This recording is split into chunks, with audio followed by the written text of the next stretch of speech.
உலகத்தின்படி நம்மளோட expectation set பண்ணிடுறோம். இன்னைக்கும் கிறிஸ்துவர்கள் சபையில மட்டும் சரியான ஆளா இருக்கிறோம், வெளியே போனா வேற ஆளா இருக்கிறோம். ஏன் வெளியே போனா நம்ம வெளியில இருக்கிற மக்கள் மாதிரி மாறிடுறோம்ல. we are so nice outside, gift wrapலாம் அழகா இருக்கு, எக்ஸ்பெக்டேஷன் பயங்கரமா இருக்கு வெளியே, ஆனா உள்ள எம்ப்டினஸ் தான் இருக்கு. கர்த்தர் வச்சிருக்க நல்ல பாதை இல்லை. நம்ம இவ்வளோ நாள் ட்ராவல் பண்ணி நல்ல விஷயங்களை சம்பாதிச்சு கஷ்டப்பட்டு முயற்சி செஞ்சு இவ்வளோ தூரம் வந்து இந்த சில விஷயங்கள்னால எல்லாமே வேஸ்டாக போகிற நிலைமைக்கு வருது. இந்த 25th டிசம்பர் நம்ம ஒவ்வொருத்தருக்கும் மீனிங்ஃபுல்லாக மாற வேண்டும் என்று சொல்லி இயேசு ஆசைப்படுறார். God forgives us, but He also wants us not to do the same thing.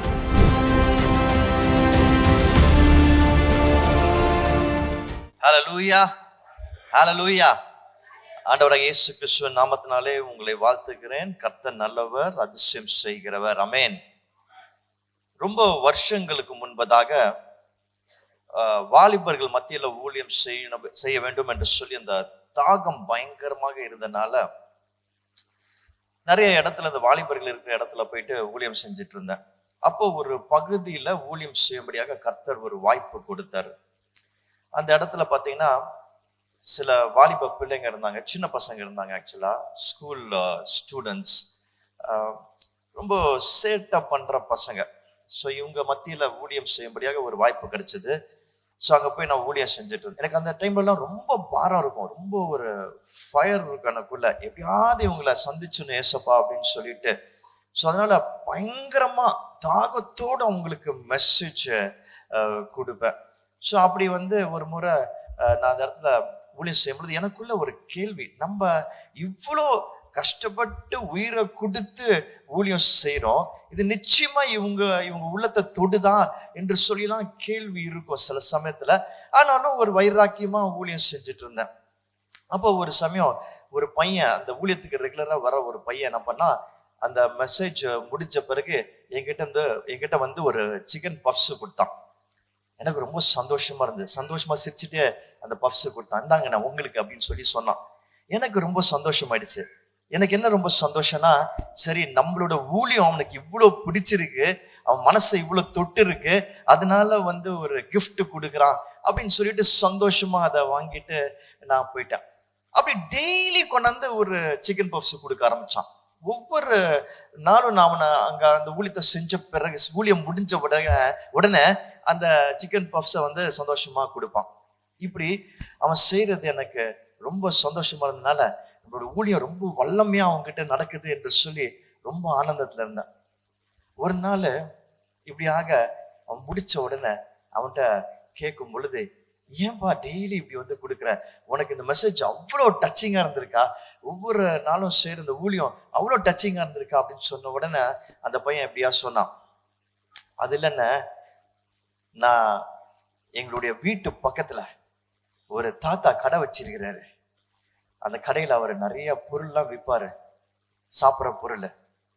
அதுல இந்த சிக்கன் பப்ஸும் இருக்கும், கூட்டமா இருக்கும் நான் போற நேரத்துல.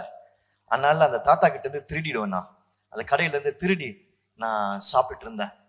அப்புறம் நீங்க வந்து மெசேஜ் கொடுக்க ஆரம்பிச்சீங்க, இந்த மாதிரி பாவத்தை பத்தி சொன்னீங்க, அது என் மனசை குத்துச்சு.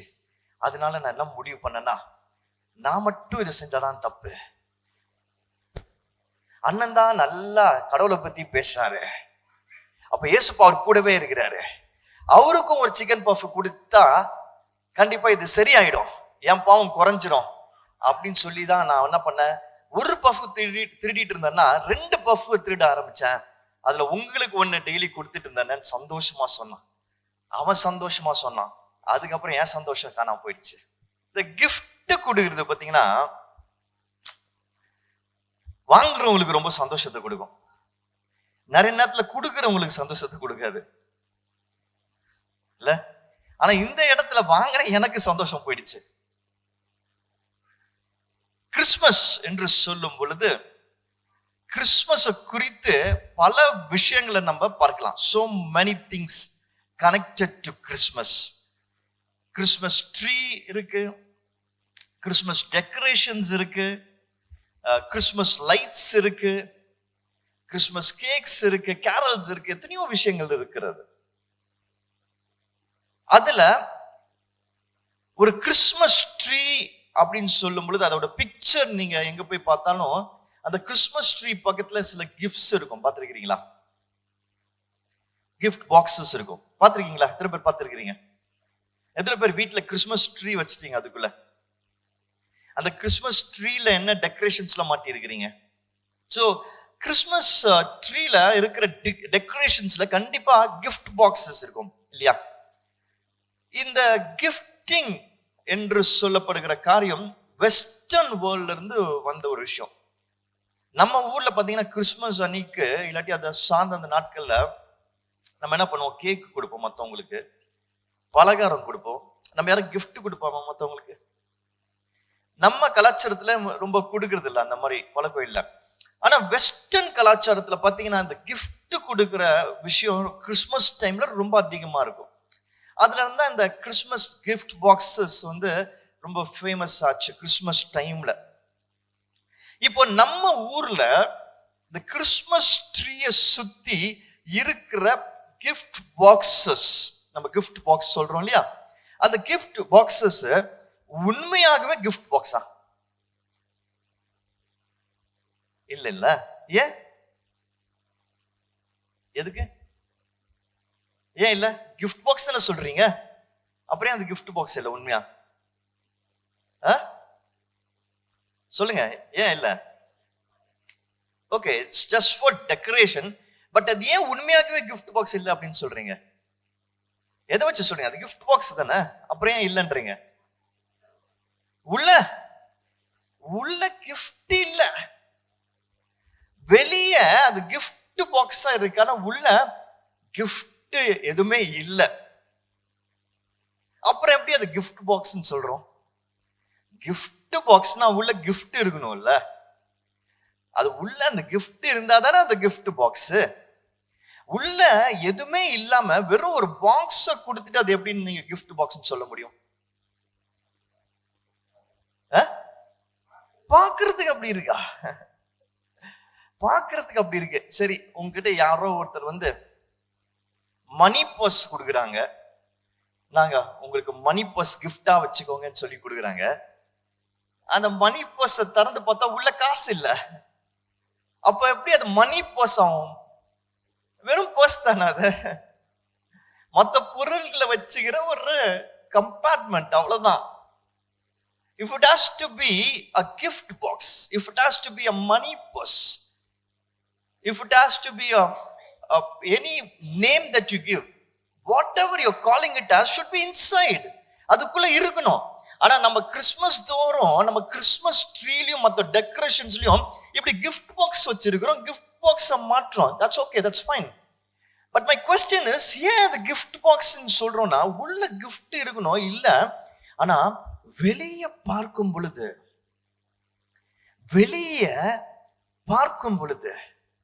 on the external it is decorated like a gift box. எப்படி? அந்த ராப்பர்னால, அந்த பாக்ஸ்ல வெளியே சுத்தப்பட்டிருக்கிற wrapper, the wrapper around it, அது அத கவர் பண்ணிருக்கிற அந்த gift paper, அந்த பேப்பரோட அந்த ரெப்ரசன்டேஷன், அதை வச்சுதான் அந்த கிஃப்ட் பாக்ஸ் சொல்றோம். கரெக்டா? உங்க வீட்டுல தொங்குற அந்த அந்த ட்ரீல தொங்குற அந்த கிஃப்ட் பாக்ஸஸ் எல்லாம் பாத்தீங்கன்னா ஒரு ராப்பர் மாதிரி அந்த பாக்ஸ்ல இருக்கும், ஒரு ரிப்பன் அது மேல பூ மாதிரி கட்டப்பட்டு இருக்கும் இல்லையா? கரெக்டா?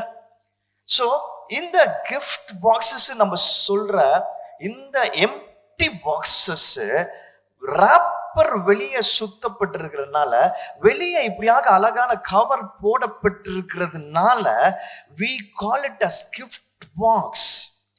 But on the contrary, ஆனால் உண்மை என்னவென்றால் அது உள்ள gift இல்ல.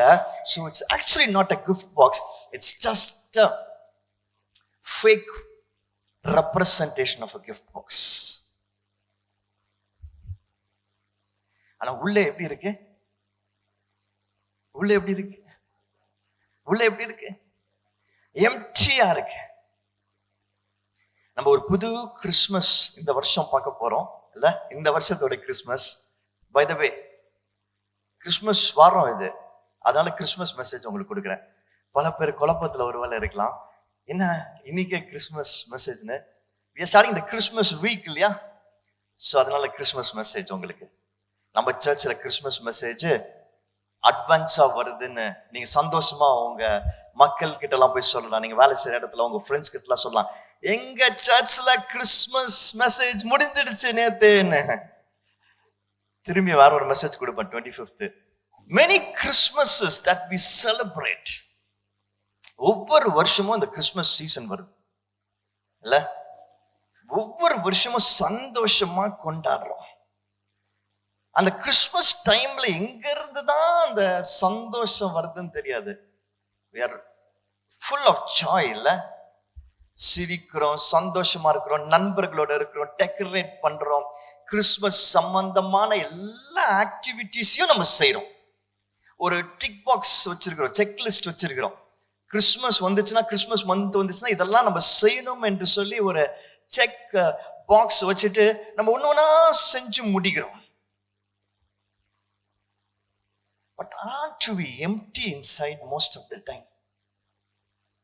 வெளியே இதெல்லாம் செஞ்சாலும், ஒரு ஒரு லிஸ்ட் போட்டு ஒண்ணு ஒண்ணா டிக் பண்ணி கிறிஸ்மஸ் சம்பந்தப்பட்ட ஆக்டிவிட்டிஸை நம்ம செஞ்சாலும் உள்ள நம்ம எம்டியா இருக்கிறோமா? வெளியே மட்டும் இது ஒரு அடையாளமா இருக்கா? வெளியே மட்டும் அழகா ராப்பர் போட்டு ராப் பண்ணி அதை பியூட்டிஃபுல்லா காட்டுறோமா? What is inside? most of the times it's just emptiness. நிறைய நேரங்களில் அது வெறுமையாக தான் இருக்கிறது உள்ள. இந்த காலை நேரத்துல முக்கியமான சில காரியங்களை கர்த்தர் நம்மளோட பேச ஆசைப்படுறாரு. கிறிஸ்மஸ குறிச்சு, அது இந்த கிறிஸ்மஸ் சீசன்ல ஏசப்பாவை பார்க்கிறத குறிச்சு. நம்மளுடைய series is called as what? உங்களை பார்க்கணும் ஐயா என்று சொல்லி ஒரு சீரீஸ் நம்ம பார்த்து கொண்டு இருக்கிறோம். ஏசப்பாவை பார்க்கிறது கிறிஸ்துவர்களுக்கு ஒரு மிக முக்கியமான விஷயம், சம்பிரதாயம் கூட. அதற்காக தான் ஜெபிப்போம். உங்க முகத்தை பார்க்கணும், உங்களை காட்டுங்க, உங்களை வெளிப்படுத்துங்களா சொல்லி ஜெபிப்போம். Fine, good, right. பட் அதை காட்டிலும் we need to understand, ஏசப்பா நம்ம வாழ்க்கையில நமக்குள்ளதான் இருக்கிறாரு. அவரை பார்க்க பல விஷயங்களை நமக்கு வச்சிருக்கிறாரு. அந்த விஷயங்களை நம்ம சரியாக செய்யும் பொழுது, பின்பற்றும் பொழுது, அதை உணர்ந்து கொள்ளும் பொழுது நம்ம ஏசப்பாவை நம்ம வாழ்க்கையில பார்க்கிறோம். பார்க்கிறது மட்டும் இல்ல, வெளிப்படுத்துகிறோம் என்பதை நம்ம தெரிந்து கொள்ளணும். போன வாரம் டைம் மேனேஜ்மெண்ட் பத்தி பார்த்தோம். Time is an essential part of the Jesus journey. இயேசுவோட கூட நமக்கு இருக்கிற அந்த பயணத்துல இந்த நேரம் மிக மிக முக்கியமான விஷயமாக இருக்கிறது. அந்த நேரத்தை நம்ம சரியாக கையாளும் பொழுது நம்ம இயேசுவை ஒவ்வொரு செகண்டும் நம்ம வாழ்க்கையில பார்க்க முடியும், வெளிப்படுத்த முடியும். அதை பார்த்தோம். இன்றைக்கு இன்னொரு மிக முக்கியமான சில விஷயங்களுக்குள்ள கடந்து போகும். இயேசுவை பார்க்கிறத குறிச்சு அதை பற்றி நம்ம தெரிந்து கொள்வதற்கு, இயேசுவை பார்க்க முயற்சி செஞ்ச சிலரையும் பார்க்காமல் இருந்த சிலரையும் நம்ம இங்க பார்க்க போறோம். மத்தேயு எழுதிய சுவிசேஷத்தை வாசிக்க போறோம். மத்தேயு எழுதிய சுவிசேஷம் 2ஆம் அதிகாரம். The Gospel according to Matthew chapter 2 verses 1ல இருந்து வாசிப்போம். 2ஆம் அதிகாரம் 1ஆம் வசனத்திலிருந்து வாசிப்போம். ஏரோது ராஜாவின் நாட்களில் யூதேயாவில் உள்ள பெத்லஹேமிலே இயேசு பிறந்த பொழுது கிழக்கிலிருந்து சாஸ்திரிகள் எருசலேமுக்கு வந்து, யூதருக்கு ராஜாவாக பிறந்திருக்கிறவர் எங்கே? கிழக்கிலே அவருடைய நட்சத்திரத்தை கண்டு அவரை பணிந்து கொள்ள வந்தோம் என்றார்கள். ஏரோது ராஜா அதை கேட்ட பொழுது அவனும் அவனோடு கூட எருசலேம் நகரத்தார் அனைவரும் கலங்கினார்கள். அவன் பிரதான ஆசாரியர், ஜனத்தின் வேதபாரகர் எல்லாரையும் கூடிவர செய்து கிறிஸ்துவானவர் எங்கே பிறப்பார் என்று அவர்களிடத்தில் விசாரித்தான். அதற்கு அவர்கள், யூதேயாவில் உள்ள பெத்லஹேமிலே பிறப்பார். அது என்ன என்றால், யூதேயா தேசத்தில் உள்ள பெத்லஹேமே, யூதாவின் பிரபுக்களில் நீ சிறியதல்ல. என் ஜனமாகிய இஸ்ரவேலை ஆளும் பிரபு உன்னிடத்திலிருந்து புறப்படுவார் என்று தீர்க்கதரிசியினால் எழுதப்பட்டிருக்கிறது என்றார்கள். அப்பொழுது ஏரோது சாஸ்திரிகளை இரகசியமாய் அழைத்து நட்சத்திரம் காணப்பட்ட காலத்தை குறித்து அவர்களிடத்திலே திட்டமாய் விசாரித்து, நீங்கள் போய் பிள்ளையை குறித்து திட்டமாய் விசாரியுங்கள். நீங்கள் அதை கண்ட பின்பு நானும் வந்து அதை பணிந்து கொள்ளும்படி எனக்கு அறிவியுங்கள் என்று சொல்லி அவர்களை பெத்லஹேமுக்கு அனுப்பினான். Now after Jesus was born in Bethlehem of Judea, in the days of Herod the king, behold, wise men from the east came to Jerusalem, saying, where is he who has been born King of the Jews? For we have seen his star in the east and have come to worship him. When Herod the king heard this, he was troubled, and all Jerusalem with him. And when he had gathered all the chief priests and scribes of the people together, he inquired of them where the Christ was to be born. So they said to him, in Bethlehem of Judah, for thus it is written by the prophet, but you, Bethlehem, in the land of Judah, are not the least among the rulers of Judah. For out of you shall come a ruler who will shepherd my people Israel. Then Herod, when he had secretly called the wise men, determined from them what time the star appeared. And he sent them to Bethlehem and said, go and search carefully for the young child. And when you have found him, bring back word to me, that I may come and worship him also. இந்த இடத்துல நம்ம வாசிக்கிற இந்த Christmas story நம்ம எல்லாருக்கும் தெரிஞ்ச story. One important part of the Christmas story தான் நம்ம இங்க வாசிக்கிறோம். சாஸ்திரிகள் இயேசு கிறிஸ்துவை பார்க்க வந்த அந்த ஸ்டோரி, அது சம்பந்தப்பட்ட ஸ்டோரி வாசிக்கிறோம். த 3 wise men என்று சொல்லப்படுகிற அந்த passage. இந்த ஸ்டோரியில சில முக்கியமான காரியங்களை நம்ம பார்க்கிறோம். These 3 wise men set out to see Jesus. இயேசு கிறிஸ்துவை பார்க்கும்படியாக இந்த சாஸ்திரிகள் ரொம்ப தொலைவில் இருந்து இந்த இடத்துக்கு வருகிறார்கள். எவ்வளவு தொலைவுனா, இவங்க ஓரியண்டல் ஈஸ்ட்ல இருந்து மிடில் ஈஸ்டுக்கு வராங்க. அப்படின்னா என்ன அர்த்தம்னா, நிறைய பேர் சிலர்லாம் வேத வல்லுநர்கள்லாம் சொல்றாங்க இந்தியாவில இருந்து கூட இவங்க வந்தாங்கன்னு ஒரு பேச்சு இருக்கிறது. ஸோ இந்தியாவில இருந்து மிடில் ஈஸ்டுக்கு இவங்க கடந்து போயிருக்கிறாங்க என்று சொல்லப்படுகிறது. ஓகே, ஸோ இவங்க ரொம்ப நாள் டிராவல் பண்ணி போறாங்க. Very very long time. Commentators சொல்றது மோர் தென் a year, ஆல்மோஸ்ட் 2 years சொல்றாங்க. இவங்க வந்து சேர்றதுக்கு இவ்வளவு நாட்கள் ஆச்சு என்று சொல்றாங்க. இதை நம்ம எப்படி உறுதியாக சொல்ல முடியும்னா, ஏரோது ராஜா அதுக்கப்புறம் அந்த குழந்தைங்க எல்லாம் கொலை செய்வார். 2 வயசு கீழே இருக்கிற குழந்தைங்களை அவரு கொலை செய்வாரு. ஸோ அதுல இருந்து தேர் சேயிங் தட் குழந்தைக்கு அந்த இயேசு குழந்தைக்கு 2 வயசு ஆயிருக்கும் அப்படின்னு சொல்றாங்க சில கமெண்டேட்டர்ஸ். அது மட்டும் இல்லாம நம்ம பார்க்கிறோம், இவங்க போய் அந்த குழந்தைய பார்க்கும் பொழுது வீட்டுல பார்த்தாங்க என்று சொல்லப்படுகிறது. So the baby is already moved out of the manger. So இப்படியாக சில காரியங்கள் அங்க இருக்கிறது, பாயிண்டர்ஸ் நமக்கு இருக்கிறது. 1 yearக்கு மேல ஆயிடுச்சு இவங்க போய் பார்க்கிறதற்கு என்று சொல்லி. நம்ம மேஞ்சர்ல இப்பெல்லாம் பார்க்கிறோம்ல, அந்த மாதிரி மேஞ்சர்ல எல்லாம் அவங்க இல்லை, அப்பெல்லாம் போய் பார்க்கல. பல நாட்கள் கழித்து தான் போனாங்க. ஏன் அப்படி பல நாட்கள் ஆச்சுன்னா, இவங்க ரொம்ப தூரம் டிராவல் பண்ணி போறாங்க, லாங் டிஸ்டன்ஸ். பல இடங்களை விசாரிச்சு கேட்டு தங்கி நின்று அவங்க கடந்து போறாங்க. அவங்க ஒரு ப்ராப்ளி கேமல்ல வந்திருக்கலாம், அந்த மாதிரி ஏதாவது ஒரு வே ஆஃப் டிராவல்ல தான் வந்திருக்கணும். இவ்வளோ டிஸ்டன்ஸ் கடந்து வைராக்கியமாக இவ்வளோ நாள் ஆனாலும் அவரை பார்க்கணும் என்று சொல்லி, டு see this baby, அந்த பேபியை பார்க்கணும் என்று சொல்லி they were going விடா முயற்சியோடு கூட, டெடிகேஷனோட, பேஷனட்டாக. எத்தனை வருஷம் ஆனாலும் சரி, சாஸ்திரிகள் செல்வந்தர்களாக இருப்பாங்க, பிஸி பர்சனா இருப்பாங்க அவங்க இடத்துல. அவங்களுடைய அலுவல்ல பிஸி பர்சனா இருப்பாங்க. ஆனா அதெல்லாம் வெற்றியும் சாக்ரிஃபைஸ் பண்ணிட்டு they were going this far. இவ்வளவு நாட்கள் விடாமல் போகிறவர்கள், அவ்வளவு எல்லாவற்றையும் கரெக்டா செஞ்சவங்க ஒரே ஒரு இடத்துல மிஸ் பண்ணிட்டாங்க. அது வரைக்கும் இவங்க கிட்ட எந்த தப்பும் கிடையாது. இவங்க இயேசுவை பார்க்கணும்ன்ற எண்ணம், அதுக்கான தியாகங்கள் இருந்துச்சு, அதுக்காக கஷ்டங்கள் பட்டாங்க, அதுக்காக தடைகளை ஓவர் கம் பண்ணாங்க.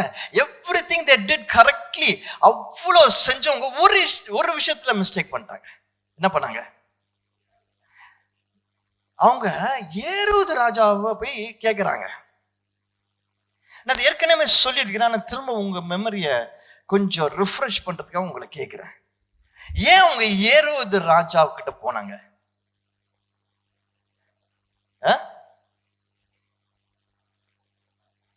ஈஸியா ரீச் பண்ணுட்டா? அப்படியா? ஏன் ஏரோது ராஜா கிட்ட போனாங்க? அவங்க போய் அட்ரஸ் கேட்கறதுக்காக அங்க போன ராஜா கிட்ட போய் கேட்டா கண்டிப்பா எல்லாமே அந்த ஊரை பத்தி எல்லாமே தெரிஞ்சிருக்கும்ட்டு இல்ல? அது வந்து நம்ம ஊரோட கார்பரேஷன் ஆபீஸ் மாதிரி. அப்படியா? நல்லா கவனிங்க. ஓகே, ஆல்மோஸ்ட் க்ளோஸ் பண்ணிட்டீங்க. பட் ஆனா அதுக்கு முன்னாடி உங்களுக்கு இன்னொரு விஷயத்த சொல்றீங்க. நல்லா ஒரு விஷயத்த கவனமா நீங்க பார்க்கணும். இவங்க எப்படி இயேசு கிறிஸ்துவ இந்த இடத்துல பிறந்திருக்கிறார், அவரை போய் பார்க்கணும்னு எப்படி தெரிஞ்சுக்கிட்டாங்க? ஒரு ஸ்டார் பார்த்து, இவங்க சாஸ்திரிகளாக இருக்கிறனால அந்த ஸ்டாரை பார்த்து தெரிஞ்சுக்கிட்டாங்க.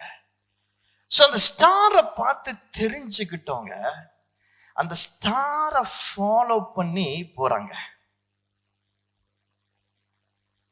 இந்த ஸ்டார் இன்னைக்கு நம்ம ஊர்ல நட்சத்திரம் எல்லாம் பாக்குறாங்களா? அந்த மாதிரி நட்சத்திரம் இல்ல.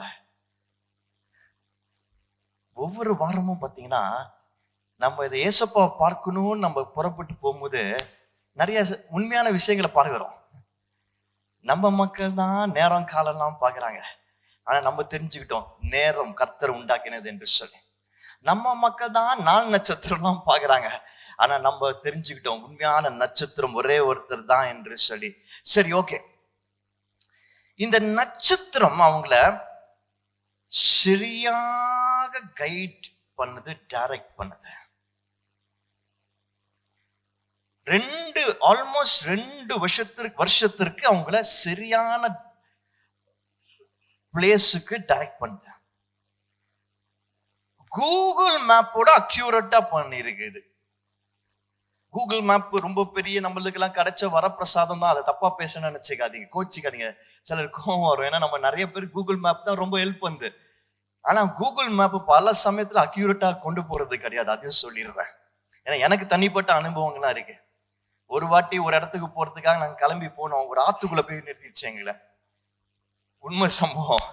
நேத்து ஒரு இடத்துல ஊழியம் பண்றதுக்காக நான் கிளம்பி போறேன். நான் வீட்டுல இருந்து அந்த இடத்துக்கு போயிட்டேன். அடையாறுல இருந்து மினிஸ்ட்ரி பண்ணணும்.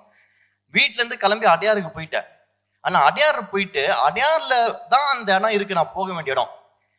நான் அடையார் சிக்னல் இருந்து அந்த இடம் ஒரு 3 நிமிஷம் தான். அந்த 3 நிமிஷம் இருக்கிற அந்த இடத்துக்கு போறதுக்கு நான் வீட்டுல இருந்து கிளம்பி போன நேரத்தை விட டபுள் மடங்காயிடுச்சு. கூகுள் மேப்போட உதவி சுத்தி சுத்தி கூட்டு போயிடுச்சு கடைசியில. சில சமயம் கூகுள் மேப் கூட அவ்வளவு அக்யூரேட் கிடையாது. ஆனா இந்த நட்சத்திரம் was so accurate. எப்படின்னா இவ்வளவு நாள் அவங்கள பல இடங்கள் பல ஊர்களை தாண்டி கூட்டிட்டு வந்திருக்கு கரெக்டா. நல்லா கவனிங்க, இவங்களுக்கு வேற எந்த டைரக்ஷனும் கிடையாது. they were just following that star. வெறும் அந்த ஸ்டாரை மட்டும் ஃபாலோ பண்ணி அவங்க எவ்வளவு தூரம் வந்துட்டாங்கன்னா இயேசுப்பா பிறந்த அந்த ஊருக்கே வந்துட்டாங்க. They've come into the town, they've come to the vicinity. அந்த இடத்துக்கு வந்துட்டாங்க, அந்த ஊருக்கு வந்துட்டாங்க. வெறும் அந்த ஸ்டாரை ஃபாலோ பண்ணி பல ஊர்களை தாண்டி வந்திருக்கிறாங்க, பல தடைகளை தாண்டி வந்திருக்காங்க, பல நெளிவு சுழிவுகளை, மலைகளை, ஏற்ற தாழ்வுகளை தாண்டி just by following the star they've come to the place where they have to go. இவ்வளவு தூரம் அவங்கள கைட் பண்ண அந்த ஸ்டார் ஏசப்பா இருக்கிற இடத்துக்கு கைட் பண்ணியிருக்காதா?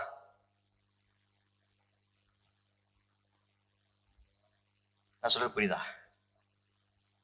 இவ்வளவு தூரத்துக்கு கரெக்டா உங்களை கூட்டிட்டு வந்த அந்த ஸ்டாரு இன்னும் கொஞ்சம் நேரம் தூரம் அந்த ஸ்டாரை ஃபாலோ பண்ணியிருந்தாங்கன்னா ஜீசஸ் இருக்கிற இடத்துல கரெக்டா கொண்டு போய் நிறுத்திருக்குமா, நிறுத்திருக்காதா? ஆனா இவங்க என்ன பண்ணிட்டாங்க, அது வரைக்கும் வந்தவங்க அந்த ஊருக்குள்ள வந்த உடனே அவங்க புத்தியில என்ன ஆயிடுச்சுன்னா, ராஜானா அரண்மனையில தான் பிறந்திருப்பாரு அப்படின்னு சொல்லி ஸ்டாருக்கு டாடா பாய் பாய் சொல்லிட்டு அரண்மனைக்கு போயிட்டாங்க. அது வரைக்கும் they were following, but they said bye to the star and started using their brain.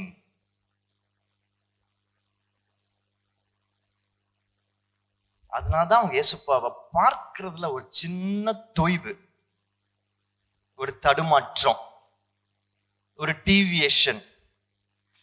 அதனாலதான் அத்தனை குழந்தைங்க அன்றைக்கு எருசலேம்ல கொலை செய்யப்பட்டாங்க. Just by one deviation that these wise men took.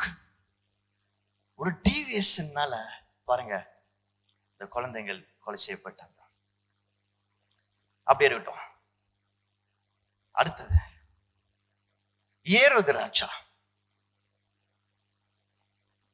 ஏரோது ராஜா என்னாச்சு? இவர்கிட்ட போய் சொல்றாங்க. சொன்ன உடனே என்ன பண்றாரு? கலங்கினாரு. கலங்கிட்டு என்ன பண்ணாரு?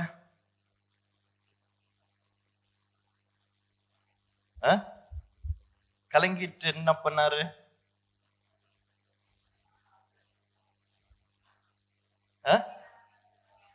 கேதர் பண்ணி கேட்டாரு. அதுக்கப்புறம் என்ன பண்ணாரு? அவங்க கிட்ட போய் சொல்றாரு. என்ன சொல்றாரு? நீங்க போய் பாருங்க, எங்க இருக்கு அந்த குழந்தை, பார்த்துட்டு என்கிட்ட வந்து சொல்லுங்க, நானும் அந்த குழந்தைய போய் பார்த்து வணங்கணும்னு சொல்றாரு. உண்மை பேசுறாரா? பொய் பேசுறாரு? இவர் போய் பார்த்து வணங்க போறாரா? கொலை செய்ய போறாரு? இப்படி ஏரோது ராஜா இருக்கிறாரு. பார்க்கணும்னு சொல்றாரு, ஆனா இவர் பார்க்க போறது கிடையாது. இவர் சொன்னது ஒண்ணு, பார்க்கணும்னு சொன்னாரு, பட் ஆனா இவர் கொலை செய்ய போறாரு. இவரு ரெண்டாவது. மூணாவது யாரு? Who's the third? யாரு மூணாவது? யாரு? கெஸ் பண்ணுங்க. வேற யாரு? யார் மூணாவது? தெரியலையா? ஸ்டாரா? அங்க ஒரு செட் ஆஃப் ரிலிஜியஸ் லீடர்ஸ் இருந்தாங்க தெரியுமா? ராஜா கூப்பிட்டு ஆலோசனை கேட்டார் தெரியுமா? யாருக்கிட்ட எல்லாம் கேட்டாரு? வாசிங்க அந்த வசனம். பிரதான ஆசாரியர், ஜனத்தின் வேத பாரகர் எல்லாரையும் கூடி வர செய்து கிறிஸ்துவானவர் எங்கே பிறப்பார் என்று அவர்களிடத்தில் விசாரித்தான்.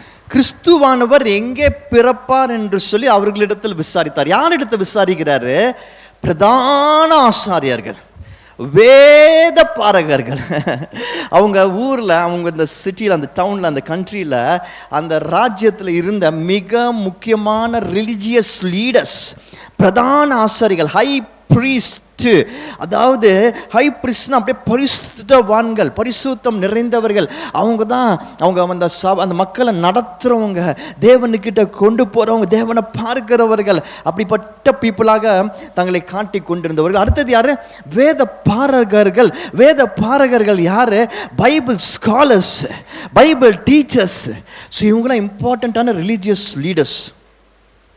இந்த ரிலீஜியஸ் லீடர்ஸை கூப்பிடுறாரு. இப்போ கூப்பிட்டு கேட்குறேன்னா இந்த மாதிரி சொல்கிறாங்க, என்னது இது, யார் இது, எங்க அப்படின்னு ஒன்று அந்த ரிலீஜியஸ் லீடர்ஸ் என்ன சொல்கிறாங்க? வாசிங்க அடுத்த வசனம். அதற்கு அவர்கள், யூதேயாவில் உள்ள பெத்லஹேமிலே பிறப்பார்.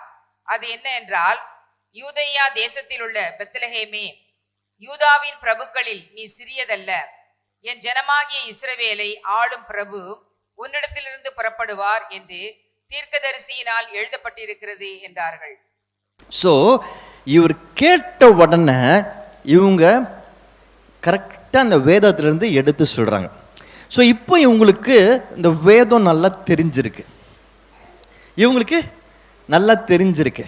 அப்போ இவங்களுக்கு நல்லா தெரியும், வேத வசனங்களை வாசிக்கிறதுனால, அதை கரைச்சி குடித்தவங்கனால அந்த மெஸ்ஸையா எங்கே பிறக்கிறாருன்னு சொல்லி தெரியும், எப்போ பிறந்தாரு என்று சொல்லி தெரியும். இவங்களுக்கு நல்லா தெரியும் அந்த பிறந்த அந்த மெஸ்ஸி, அந்த குழந்தை எங்க இருக்கு, யாரு என்ன நல்லா தெரியும். வேதத்திலிருந்து தெரியும் உங்களுக்கு. வேதத்திலிருந்து நல்லா தெரிஞ்சாலும் என்னோட கேள்வி என்னன்னா, இதை வாசிக்கும் பொழுது எல்லாம் தெரிஞ்ச இவங்க ஒரு வருஷத்துக்கு மேலாது ஏன் இவங்க அந்த குழந்தை போய் பார்க்கல? They knew everything, but why they didn't attempt to see the baby? Attempt மட்டும் இல்லை, அதை பற்றி பேசக்கூட இல்லை. 3 விதமான மனிதர்களை பார்க்கிறோம். 3 different types of people. The first set of people, அவங்க ஜீசஸை பார்க்கணும்னு புறப்பட்டு போனவங்க, ஆனால் நடுவில் டீவியேட் ஆயிட்டாங்க. ரெண்டாவது செட் ஆஃப் பர்சனு, நான் பார்க்கணும்னு சொல்றவர், ஆனால் பார்க்கறதுக்கான எந்த ஆசையும் கிடையாது, அவரோட எண்ணெல்லாம் வேற. மூணாவது செட் ஆஃப் பீப்புள், எல்லாம் தெரியும் ஆனால் பார்க்குற இன்ட்ரெஸ்ட்லாம் எனக்கு கிடையாதுப்பா. இந்த 3 செட் ஆஃப் பீப்புளோட வாழ்க்கையை கூர்ந்து கவனிச்சோன்னா, உங்கள் 3 பேரால் இமீடியட்டாக இயேசுப்பாவை பார்க்க முடியல, because of their own issues. ஆனால் இன்றைக்கு நம்மளுடைய கவனத்திற்கு கர்த்தர் கொண்டு வருகிற காரியம் என்ன தெரியுமா? இவங்க 3 பேரும் அழகாக டெக்கரேட் பண்ணப்பட்ட கிஃப்ட் பாக்ஸு, ஆனால் உள்ள வெறும் எம்டினஸ். எப்படின்னு சொல்லி உங்களுக்கு எடுத்து காண்பிக்கிறேன். முதல் பர்சன், இந்த 3 wise men, சாஸ்திரிகள். இந்த சாஸ்திரிகளை பார்க்கும் பொழுது இவங்க எல்லாவற்றையும் சரியாக இருக்கிறாங்க. புறப்பட்டு போகிறதுல சரி, அவ்வளோ தியாகங்கள் செய்கிறதுல சரி, முக்கியமாக அவங்க கையில் என்ன வச்சிருக்கிறாங்க? கிஃப்ட் வச்சிருக்கிறாங்க, பொக்கிஷங்களை வச்சிருக்கிறாங்க. என்ன பொக்கிஷங்கள் சொல்லுங்க? எனக்கு சின்ன வயசுலேருந்து இந்த கிறிஸ்மஸ் ஸ்டோரியில் இருக்கிற பல பிரச்சனைகளை ஒரு பிரச்சனை, இந்த பேர் வராது, எனக்கு ரொம்ப கஷ்டப்படுவேன். என்ன பேர் இது? மார், பிராங்கின்சன்ஸ், கோல்டு, விலை உயர்ந்த பொக்கிஷம், costly gift, very very very expensive gift.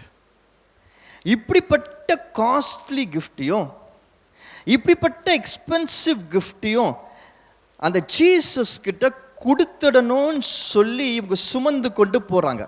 They are walking towards that place. ஆனால் அந்த காஸ்ட்லி கிஃப்ட்ஸு அவங்க எடுத்துட்டு வந்தது எதனாலன்னா, ஒரு சந்தோஷத்தினால கிடையாது. ஒரு பெரிய ராஜாவை பார்க்க போகிறோம், அவர் அரண்மனையில் சகல வசதிகளோடு இருப்பார். அவரை பார்க்க பல ஊர்களிலிருந்து பல ராஜாக்கள் பல பொக்கிஷங்களை சுமந்துட்டு வருவாங்க. நம்ம எடுத்துகிட்டு போகிற கிஃப்ட்டும் கொஞ்சம் அதுக்கு தகுதியாக இருக்கணுன்ற சொல்லி எண்ணத்தோட இந்த கிஃப்ட் கொடுக்கணும்னு சொல்லி நினைக்கும் பொழுது பார்த்தீங்கன்னா, இவங்களுக்குள்ள ஒரு எண்ணம் ஏற்கனவே இருக்குது. For for this baby Jesus, I have to give such costly gift. ஏன்னா நான் அரண்மனைக்கு போகிறேன், நிறைய ராஜாக்கள் வருவாங்க, நான் பெஸ்ட்டு கிஃப்ட் கொடுக்கணுன்ற சொல்லி ஒரு எண்ணம் இருக்கிறது. அதனால தான் அவங்கள பொக்கிஷமான கிஃப்டெல்லாம் எடுத்துகிட்டு போகிறாங்க. அது அழகாக ரேப் பண்ணியிருப்பாங்கன்னு நினைக்கிறேன், அது பியூட்டிஃபுல்லாக ரேப் பண்ணியிருப்பாங்கன்னு நினைக்கிறேன். இவ்வளோ செஞ்சு கடைசியில் தப்பான இடத்துக்கு போயிட்டாங்க பாருங்க. சம்டைம்ஸ் நம்ம லைஃப் நம்ம இந்த மிஸ்டேக் பண்ணுறோமா இல்லையா? நம்ம லைஃப்பில் இந்த மிஸ்டேக் பண்ணுறோமா இல்லையா?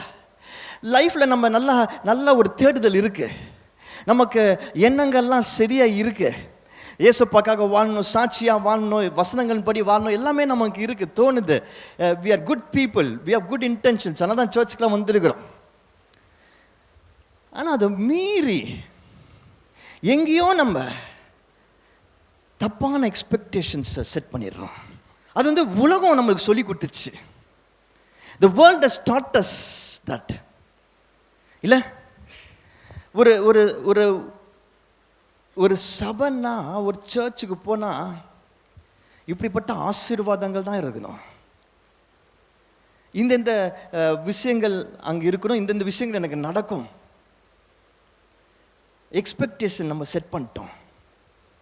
நான் இயேசுப்பா பின்பற்ற ஆரம்பிச்சிட்டேன்னா வேலையில் எனக்கு எல்லாமே இப்படி தான் இருக்கணும். என்னோட மற்ற ஃபெய்த் எடுக்கிற சகோதர சகோதரி வந்து அவங்க ப்ரமோஷன் வாங்கும்போது நான் டபுள் ப்ரமோஷன் வாங்கணும். நான் ஜீசஸ் ஃபாலோவர்ல. உலகத்தின்படி நம்மளோட எக்ஸ்பெக்டேஷன் செட் பண்ணிடுறோம். அதனால தான் இன்னைக்கும் கிறிஸ்துவர்களும் பணத்தாசை பிடிச்சவங்க நிறைய இடத்துல இருக்கிறாங்க. இன்னைக்கும் கிறிஸ்துவர்கள் ஜாதி வெறியர்களாக இருக்கிறாங்க. இன்னைக்கும் கிறிஸ்துவர்கள் சபையில் மட்டும் சரியான ஆளாக இருக்கிறோம், வெளியே போனால் வேற ஆளாக இருக்கிறோம். ஏன் வெளியே போனால் நம்ம வெளியில் இருக்கிற மக்கள் மாதிரி மாறிடுறோம்ல. அது வரைக்கும் ஸ்டாரை ஃபாலோ பண்ணுவோயா, ஆனால் ஒரு போர்ஷனில் மட்டும் கொஞ்சம் டிவியேட் ஆகிடுவோம்.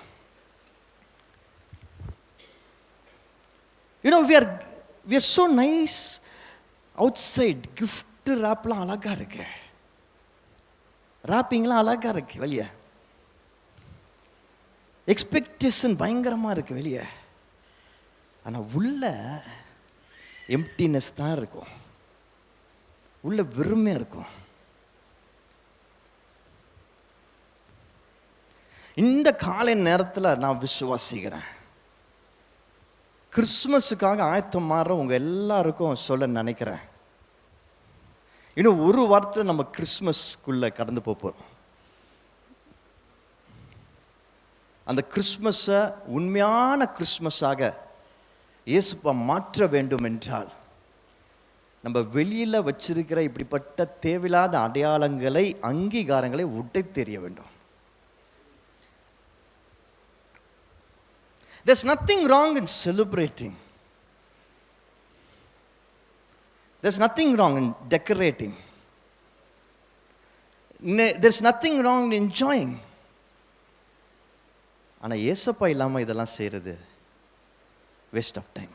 இதே இந்த சாஸ்திரிகள் இந்த பொக்கிஷங்கள்லாம் எடுத்துட்டு போய் நேராக ஏசப்பா கிட்ட போயிருந்தாங்கன்னா அவங்க உள்ளம் கரெக்டாக இருக்குன்னு அர்த்தம். their heart is in the right place ன்னு அர்த்தம். சரியான இடத்துக்கு போயிருக்கிறாங்க சரியான நேரத்தில் என்று தெரிஞ்சிருக்கும். ஆனால் இங்கேயோ அவங்களுடைய அந்த சுயம் வெளியே வந்துச்சு பாருங்க. That is the problem. நம்ம எல்லாருக்கும் அதான் பிரச்சனை. நம்ம நல்ல கிறிஸ்துவர்களாக இருக்க முயற்சி பண்ணிட்டே இருக்கிறோம், ஆனால் அப்பப்போ நம்மளுடைய சுயம் வெளியே வருது, நம்மளுடைய செல்ஃபிஷ்னஸ் வெளியே வருது, நம்மளுடைய லஸ்ட் வெளியே வருது, நம்மளுடைய கிரீடு வெளியே வருது, நம்மளுடைய ஆங்கர் வெளியே வருது, நம்ம மற்றவங்களை குறை சொல்றது, கேலி செய்யறது வெளியே வருது. இதெல்லாம் டிவியேட் பண்ணிடுது நம்மளை, ஜஸ்ட் டிவியேட்டிங் அஸ். அந்த நல்ல பாதையில், கர்த்தர் வச்சிருக்க நல்ல பாதையில் நம்ம இவ்வளோ நாள் ட்ராவல் பண்ணி நல்ல விஷயங்களை சம்பாதிச்சு கஷ்டப்பட்டு முயற்சி செஞ்சு இவ்வளோ தூரம் வந்து இந்த சில விஷயங்கள்னால எல்லாமே வேஸ்டாக போகிற நிலைமைக்கு வருது. இந்த கிறிஸ்மஸில் God is giving us an opportunity. இது கரெக்டான டைம். இன்னும் 1 வீக் இருக்கு நமக்கு. இந்த 25th டிசம்பர் நம்ம ஒவ்வொருத்தருக்கும் மீனிங்ஃபுல்லாக மாற வேண்டும் என்று சொல்லி இயேசப்பா ஆசைப்படுறாரு. அது மீனிங்ஃபுல்லாக மாறுறது மாற்றுறதுக்கு இயேசப்பா ரெடியாக இருக்கிறாரு. நம்ம இப்போ ரெடியாக இருக்கணும். அந்த சாஸ்திரிகள் ஒரு தவறு செஞ்சாங்க. தவறு செஞ்சோன்னு இயேசப்பா விட்டுட்டாரா அவங்கள? போயிட்டீங்கடா, போங்கடா, நாசமா போங்கடா என்று சொன்னாரா? நம்மள மாதிரி நம்ம சொல்லுவோம் தெரியுமா, யாராவது நம்மளை காயப்படுத்திட்டா, கஷ்டப்படுத்திட்டா, அவன் நாசமா போறத நான் பார்க்கணும், நான் பார்க்க தான் போறேன். சில சமயம் சொல்லுவோம், சில சமயம் சொல்ல மாட்டோம்.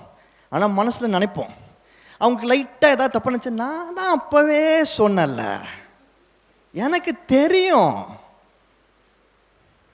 அதில் ஒரு சந்தோஷம் நமக்கு. யாராவது ஒருத்தர் தப்பு பண்ணா அவங்கள மன்னிக்கிறது தான் இயேசு போடக்கணும். வலிக்கும் சரி, ஆனால் மன்னிக்கணும். இயேசுப்பா மன்னிச்சார். அந்த மன்னிப்பில் இருக்கிற பவர் பாருங்க, அவங்கள கரெக்ட் பண்ணும். when you forgive it will correct them. that's what Jesus did to us. இவங்க தப்பு செஞ்சாலும் இயேசப்பா என்ன செஞ்சார்? தேடி வந்து அவங்கள பிடிச்சாரு. இல்லை இல்லை இல்லை இல்லை, திரும்ப அங்க போகாத என்று சொன்னார். எல்லாரும் சொல்லுங்க, திரும்ப அங்க போகாத. you know there's such salvation truth in this. என்ன தெரியுமா அதுக்குள்ள இருக்கு? நம்ம தப்பு பண்ணாலும் நம்மளை மன்னிக்கிற தேவனாக இருக்கிறார். ஆனால் நம்ம திரும்ப அங்க போகக்கூடாது என்று சொல்லி அவர் நம்மை வார்ன் பண்ணுகிற தேவனாக இருக்கிறார். God forgives us, but he also wants us not to do the same thing again. கர்த்தர் நம்மளை மன்னிக்கிறவராக இருக்கிறார். அந்த மன்னிப்பு நிச்சயம் எப்போ நமக்கு நிரந்தரமாக இருக்கும்னா, திரும்பவும் அந்த தவறை செய்யாத பொழுது. இந்த சாஸ்திரிகள் திரும்பவும் போல அவங்க வந்துட்டாங்க. அவங்க சரியான பாதையில் திரும்பி போயிட்டாங்க. எனக்கு பிரியமானவர்களே, இந்த காலை நேரத்தில் இந்த கிறிஸ்மஸ்க்கு ஆயத்தம் ஆகும் பொழுது, ஜஸ்ட் 1 வீக் ஃபார் கிறிஸ்மஸ், இந்த ஒரு வாரத்தில் கர்த்தர் நம் உள்ளங்களில் பேசுகிறார் என்பதை நான் விசுவாசிக்கிறேன். நம்ம பலரும் பல விதத்தில் deviate ஆகியிருக்கலாம்.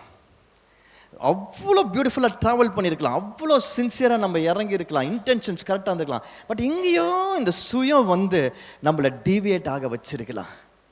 But I want to tell you today the good news. Even if you are deviated, இயேசுப்பா நம்ம தொடர்ந்து அவர் சந்திச்சுட்டே இருக்கிறார், பேசிகிட்டே இருக்கிறார். If you listen to his call, அவர் சத்தத்தை நம்ம கேட்போம் என்றால், இயேசுப்பா நம்ம மன்னிங்க ஆண்டவர், தவறு செஞ்சுட்டோம் ஆண்டவர், டீவியேட் ஆகிட்டோம் ஆண்டவர், ஆனால் இப்போ எங்களை ஒப்பு கொடுக்குறோம் ராஜா என்று சொல்லி ஒப்பு கொடுப்போம் என்றால், ஒப்பு கொடுத்து இனி நாங்கள் போக மாட்டேன், அந்த அரண்மனைக்கு போக மாட்டேன், அந்த ஏரோதுக்கிட்ட போக மாட்டேன், நீங்கள் சொல்கிறபடி நான் உங்களை நம்பி, இதுவரைக்கும் எப்படி என்ன அந்த ஸ்டார் உங்களோட லைட்டு என்னை கைட் பண்ணுச்சோ, இனிமேலும் அந்த லைட்டு தான் நான் கைட் பண்ணுன்னு என்னை ஒப்பு கொடுக்குறேன் என்று சொல்லும் பொழுது, கர்த்தர் நம்மை காலமும் பேசப்படுகிற ஒரு லெகசியாக வைப்பார். He is there to restore us. He is there to bring back the glory in our life. நம்ம வாழ்க்கை மேஞ்சரில் வைக்கப்படுகிற ஒரு பொக்கிஷமாக மாறும். அந்த நேரத்தில் அவங்க சத்தத்தை கேட்கலன்னா அந்த சாஸ்திரிகள் மேஞ்சரில் இருந்திருக்கவே மாட்டாங்க. But they listened and God brought the glory back on them. அடுத்ததாக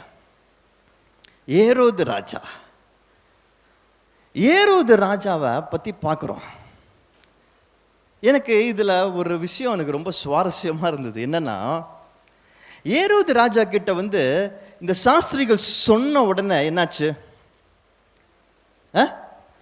ஆமாம்மா, ஏதோ சொன்னீங்க, கேட்டா சொல்லுங்க, என்னாச்சு? கலங்கினான்.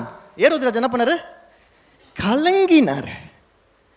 ஃபர்ஸ்ட் பாயிண்ட், ஏன் ஏரோது ராஜா கலங்கினார்?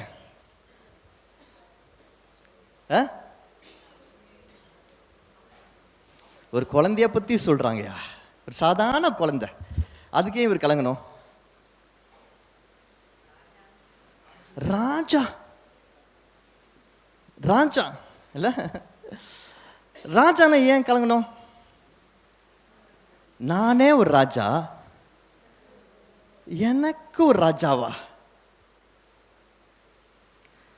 நான் கொஞ்சம் யோசிச்சு பார்த்தேன் இதை. சும்மா ஹைப்போதெட்டிக்கல் அசம்ஷன். ஒருவேளை இந்த சாஸ்திரிகள் போயிட்டு, ஐயா உங்க ஊர்ல ஒரு பயங்கரமான பாடகர் பிறந்திருக்கிறாரு, பயங்கரமா பாடுவார், தேசம் எங்கும் அவருக்கு புகழ் உண்டாகும், அவர் பாட்டை கேட்டு அப்படியே தூக்கம் வரணும் கூட தூக்கம் வந்துடும் அப்படின்னு சொல்லிட்டு ஒருவேளை இந்த சாஸ்திரிகள் போய் சொல்லியிருக்கிறாங்க வச்சுப்போம். ஒரு பெரிய பாடகர் பிறந்திருக்கிறாரு, அவரை பத்தி இப்படிலாம் சொல்லியிருந்தா. இல்லை ஒரு பெரிய கார்பெண்டர் பிறந்திருக்கிறாரியா, அவர் பயங்கரமா எல்லா விஸ்தியம் வச்சிருக்கிறாரு, செம்மையா கட்டுவார், இன்டீரியர்லாம் பண்ணுவார் அப்படின்னு ஒரு வேளை சொல்லியிருந்தா. இல்லாட்டி ஒரு பெரிய போர் வீரன் பிறந்திருக்கிறார், வாள் வித்தையில் ஒரு பயங்கரமான ஆள் அப்படின்னு சொல்லியிருந்தா இந்த ராஜா கலங்கியிருப்பாரா? ராஜா கலங்கியிருப்பாரா சொல்லுங்க? ஏன் கலங்கியிருக்க மாட்டாரு? பாடகர் பிறந்திருக்க, அப்படியா எங்க ஊர்லையா? செம்ம சூப்பர், இந்த ராஜாவின் ராஜ்யத்தில் பிறந்த இந்த பாடகர் பயங்கரமான பாடகர் அப்படின்னு சொல்லி ராஜாவோட போட்டோவை போட்டு, அவர் பெரிய வாழ்வித்தைக்காரராக இருந்தால் அவர் பெரிய யுத்தங்கள்லாம் வின் பண்ண உடனே அவரை ரிவார்ட் பண்ணுற மாதிரி அவரை கூப்பிட்டு இவர் ஃபோட்டோவை பெருசாக போட்டு இந்த மாதிரிலாம் பண்ணியிருக்கலாம். இல்லை இல்லை அவருக்கு ஏதாவது ஒரு கஷ்டம்னா அந்த பாடகரை கூப்பிட்டு பாட சொல்லியிருக்கலாம். இல்லை ஏதாவது போடுற பெரிய இதெல்லாம் அவரை கூப்பிட்டு வந்து ஹெல்ப் பண்ண சொல்லியிருக்கலாம். ஸோ அப்போ ராஜா கலங்கியிருக்க மாட்டார், சந்தோஷப்பட்டிருப்பார். ஆனால் எப்போ ராஜாவுக்கு பிரச்சனை வந்ததுன்னா, இன்னொரு ராஜா பிறந்திருக்கிறார் என்று சொல்லும் பொழுது அவருக்கு பிரச்சனை, அப்போதான் கலங்குறாரு.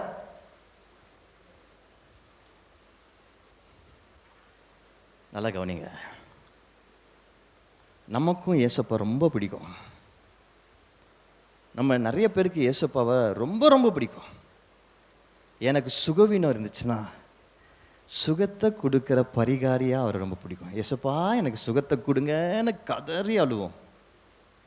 எனக்கு பண தேவை இருந்துச்சுன்னா அந்த பணத்தை சரி செய்யுங்க ஆண்டவரே, பணப்பிரச்சனை சரி செய்யுங்க ஆண்டவரே என்று சொல்லி ஒரு பேங்கராக அவரை பிடிக்கும். நமக்கு வேலையில் பிரச்சனை இருந்துச்சுன்னா அந்த வேலையில் இருக்கிற பிரச்சனையை சரி செய்யுங்க ஆண்டவரே என்று சொல்லி ஒரு ப்ரொஃபஷ்னல் கவுன்சிலராக அவரை பிடிக்கும். அவர் ஒரு டாக்டராக நம்மளுக்கு பிடிக்கும், அவர் ஒரு பேங்கராக நமக்கு பிடிக்கும், அவர் ஒரு ப்ரொஃபஷ்னல் கவுன்சிலராக நம்மளுக்கு பிடிக்கும். நமக்கு தேவைகள் இருக்கும்போது அந்த தேவைகளுக்கு உதவி செய்கிற ஒரு பர்சனாக அவரை ரொம்ப பிடிக்கும். ஆனால் என்னோட ராஜாவாக பல சமயத்தில் அவரை நம்ம ஏற்றுக்கொள்றதில்லை. ஏரோதுக்கு ராஜா என்று சொல்லி ஏற்றுக்கொள்றத பிரச்சனை இருந்துச்சு. ஏன்னா அவர் ராஜான்னா அப்போ நான் யாரு? என் மேலே ஃபுல் கண்ட்ரோல் அவருக்கு தானே இருக்கு, லார்ட்ஷிப் அவருக்கு தானே இருக்கு. அவர் டாக்டராக வரட்டும், அப்போ எனக்கு சுகவீனம் இருக்கும்போதெல்லாம் அவர் வரட்டும், எனக்கு உதவி செய்யட்டும். எனக்கு காசு பிரச்சனை இருக்கும்போது அவர் பேங்கராக வந்து எனக்கு ஹெல்ப் பண்ணட்டும். எனக்கு வேலையில் ப்ராப்ளம் இருக்கும்போது அவர் ப்ரொஃபஷனல் கவுன்சிலராக வந்து ஹெல்ப் பண்ணட்டும். எனக்கு படிப்பில் பிரச்சனை இருக்கும்போது அவருக்கு எனக்கு டீச்சராக வந்து எனக்கு டீச் பண்ணட்டும். ஆனால் I don't want him as a king over my life where I have to give complete control of my life to him.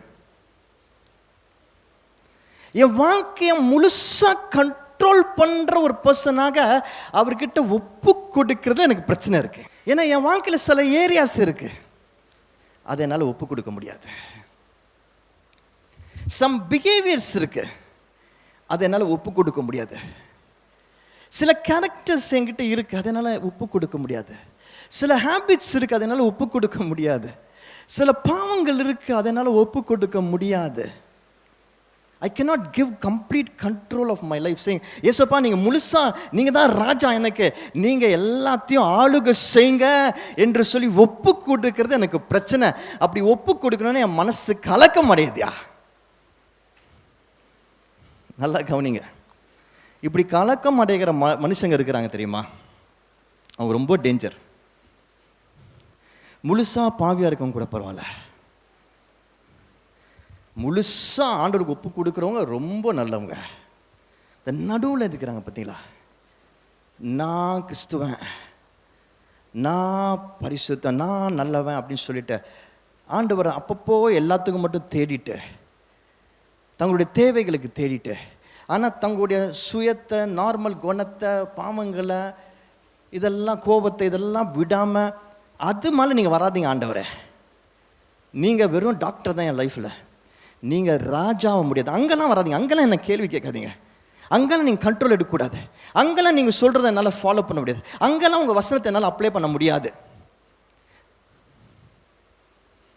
என்று சொல்கிறவங்க ரொம்ப டேஞ்சர். ஏன் தெரியுமா? அவங்க மட்டும் கலக்கம் அடைய மாட்டாங்க, என்டையர் எருசலேமை கலக்கம் அடைய செய்வாங்க. நான் சொல்லலை, வசனம் சொல்லுது. என்ன சொல்லுது வசனம்?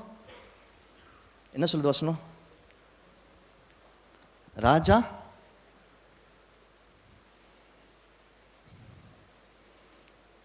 மூணாவது வசனம், ஏரோது ராஜா அதை கேட்ட பொழுது அவனும், எல்லாரும் சொல்லுங்க, அவனும் அவனோடு கூட எருசலேம் நகரத்தார் அனைவரும் கலங்கினார்கள். எருசலேம் நகரம் ஃபுல்லா கலங்குச்சான். ராஜா இதை கேட்ட உடனே அவர் மட்டும் கலங்கல, எருசலேம் நகரம் ஃபுல்லா கலங்க வச்சிட்டார் மனுஷன். புரியுதா? எப்படி எருசலேம் மக்கள் ஃபுல்லா கலங்குவாங்க? இவர் ராஜாயா, இவர் அழுதான் அவங்களும் அழணும். இவர் அழும்போது அவங்க சிரிச்சா என்ன ஆகும்? அவள்தான். இல்லை, இவர் ஒரு இது ரூலே போட்டிருப்பாரு, ராஜா இப்போ அழுகுறாரு எல்லாரும் அழுவுங்க அப்படின்னு சொல்லி கூட வாய்ப்பு இருக்கு. Influence, is in the place of influence.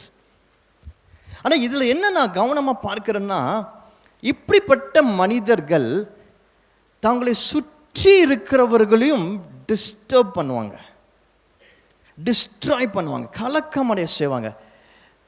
இவங்க அந்த இடத்துல இப்படி ஒரு பேட் மூட்ல இருக்கிறதுனால அந்த பேட் மூட் கோஸ் அரவுண்ட். ஏன்னா இவங்க உள்ளே எம்டியா இருக்கிறாங்க, வெளியே they do so many things. வெளியே நிறைய பேசுறாங்க. இந்த ராஜா பேசினார் தெரியுமா? வெளியே பொய்யாக பேசினார் தெரியுமா? நீங்க சொல்லுங்க, நானும் வந்து பார்க்கிறேன்னு சொன்னா கூட நான் ஒத்துட்டு இருப்பேன், நானும் பணிந்து கொள்றேன், நானும் வர்ஷிப் பண்றேன்னு சொல்றாரு. பார்த்தீங்களா எவ்வளோ பொய்யான வார்த்தைகள்? பார்த்தீங்களா? வெளியே உள்ள எம்டி, ஆனால் வெளியே பொய்யான வார்த்தை. கிஃப்ட் ராப்பர், இப்படிப்பட்ட கிஃப்ட் ராப்பர் போட்டிருக்கிறவங்க அவங்கள சுற்றி இருக்கிறவங்களையும் அவங்க டிஸ்ட்ராய் பண்ணுறவங்களா இருப்பாங்க, அவங்களுடைய பீஸை டிஸ்ட்ராய் பண்ணுறவங்களா இருப்பாங்க. எனக்கு பிரியமானவர்களே, நம்ம கிறிஸ்துவர்களாக இருக்க வேண்டும் என்றால் கர்த்தர் நம்மகிட்ட எதிர்பார்க்கிறது என்ன தெரியுமா? கம்ப்ளீட் சரண்டர், முழுமையாக தேவனிடத்தில் ஒப்பு கொடுக்கிறது. நம்ம வேலையை ஒப்பு கொடுக்கிற தைரியம் வேணும் நமக்கு. நம்ம நிறைய நேரத்தில் ஊழியத்தை ஒப்பு கொடுப்போம், சபையில் ஒப்பு கொடுப்போம், சபையில் நம்ம வேற ஆள், சபையில் தைரியமாக எல்லாத்தையும் ஒப்பு கொடுப்போம். நம்ம சொல்லுவோம், ஆண்டவரே நீங்க தான் எல்லாம் அப்படின்னு சொல்லுவோம். நமக்கு பிடிக்காத சில விஷயங்கள் வந்துச்சு என்ன பண்ணுவோம்? நீங்கள் ரெகுலராக சண்டே சர்ச்சுக்கு வரீங்க, உங்களுக்கு ஏதாவது பிடிக்கல, யாரையாவது பிடிக்கல, என்ன பண்ணுவீங்க? என்ன பண்ணுவீங்க?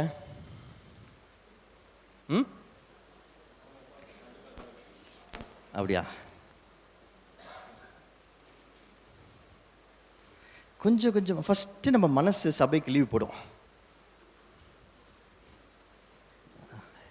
அப்படின்னா என்னன்னா, சபையில் இருப்போம் ஆனால் இருக்க மாட்டோம். ஃபஸ்ட்டு ரொம்ப ஆர்வமாக இருப்போம், அப்படியே ஃபயரை தூக்கி நம்ம மேலே அப்படியே ஊற்றின மாதிரி இருப்போம். எந்த அளவுக்கு இருப்போம்னா, தூரத்தில் நம்ம கேஸ் ஸ்டவ் ஆன் பண்ணால் பற்றிக்கும் கேஸ் ஸ்டவ் நம்ம பக்கத்தில் இருந்தால், அந்த அளவுக்கு ஃபயர் பீப்புள் நம்மளா இருப்போம். ஆனால் நடுவில் ஏதாவது ஒரு யாரையாவது பிடிக்காது, இல்லாட்டி எதையாவது பிடிக்காது, உடனே அந்த ஃபயர் கொஞ்சம் கொஞ்சமாக போய் அப்படியே கோல்டு பர்சனாக மாறிடும், பனி கட்டி போல் ஆகிடும். எந்த அளவுக்கு பனி கட்டினா, கொஞ்ச நாளைக்கு முன்னாடி ஒரு கேஸ் ஸ்டவ் பற்ற வச்சுருப்போம் தெரியுமா, தூரத்துலேருந்து அந்த கேஸ் ஸ்டவ் பற்றி எரியும். இப்போ நம்ம பக்கத்தில் நின்று அந்த கேஸ் ஸ்டவ் அணைஞ்சிரும். அந்த அளவுக்கு பனிக்கட்டியாக மாறி இருப்போம். மென்டலி அப்சென்ட் ஆகும்.